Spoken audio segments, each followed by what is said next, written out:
Hi friends, welcome to my channel. ఈరోజు video చాలా ఈజీగా టేస్టీగా చేసుకునే పల్లీ చట్నీ అండి. ఈ చట్నీ కనుక టేస్ట్ చేశారంటే ఖచ్చితంగా చట్నీ కోసం ఒక ఇడ్లీ దోశ కూడా ఎక్స్ట్రా తింటారు, అంత రుచిగా ఉంటుంది.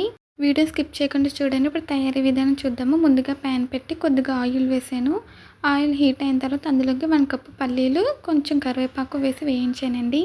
కరివేపాకు కావాలంటే మీరు ఇంకా ఎక్కువ వేసుకోవచ్చు. ఇదైతే మనకి టేస్ట్కి సరిపోతుంది. తర్వాత కారానికి తగినంత ఎండుమిర్చి వేసుకోవాలి. నేను 3 వేసానండి. ఎండుమిర్చి కరివేపాకు వేసి బాగా వేయించాలి. ఈ గుళ్ళు మీడియం ఫ్లేమ్లో పెట్టుకుని కలుపుకుంటూ వేయించాలండి. ఇప్పుడు స్టవ్ ఆఫ్ చేసాం, ఫ్రై అయిపోయినాయి కదా. ఇప్పుడైతే అది చల్లారాలి. ఈ పల్లీలు అయితే చల్లారుతూ ఉంటుందండి. ఈ లోపు నేను చట్నీలోకి ఇక్కడ ఉత్తప్పం అయితే వేస్తున్నాను. మినపట్టు అంటారు కదండి, అట్లా పెట్టి కొద్దిగా ఆయిల్ వేసి పిండి వేసుకొని పైనుంచి కొద్దిగా జీలకర్ర, పచ్చిమిర్చి, ఉల్లిపాయ ముక్కలు వేసుకొని తింటే ఇంకా సూపర్గా ఉంటుంది. వేసి పైనుంచి కొద్దిగా ఆయిల్ వేసి 1 సైడ్ మంచిగా కలర్ వచ్చేంత వరకు కాల్చుకొని 2 సైడ్స్ తిప్పుకొని కాల్చుకోవాలి. 2 సైడ్స్ కూడా కలర్ వచ్చేంత వరకు కూడా కాల్చుకోవాలండి. చట్నీలోకి ఇదైతే సూపర్ కాంబినేషన్ అనమాట. మా ఇంట్లో పల్లి చట్నీ ఈ విధంగానే చేస్తానంటే చాలా ఇష్టంగా తింటారు.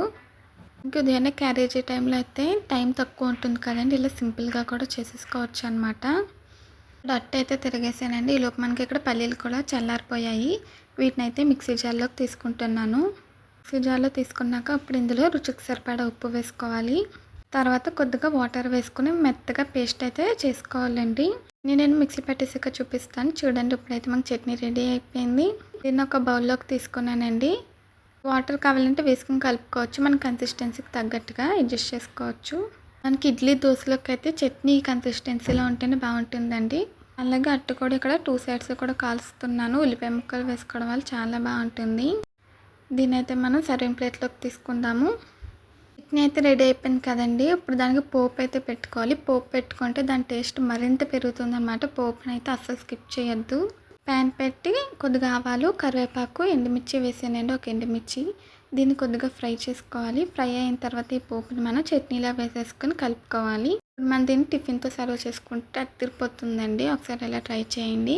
అంతేనండి. ఈ పల్లి చట్నీ వీడియో మీకు నచ్చిందా? నచ్చితే ప్లీజ్ లైక్ చేయండి, షేర్ చేయండి, సబ్స్క్రైబ్ చేయండి. అలాగే చట్నీ ఎలా ఉందనేది కామెంట్ చేయండి. నేనైతే టేస్ట్ చేసానండి, సూపర్గా ఉంది, చాలా బాగుంది. ఇదండి ఈరోజు వీడియో. మళ్ళీ కలుద్దాం. అంతవరకు బాయ్ ఫ్రెండ్స్.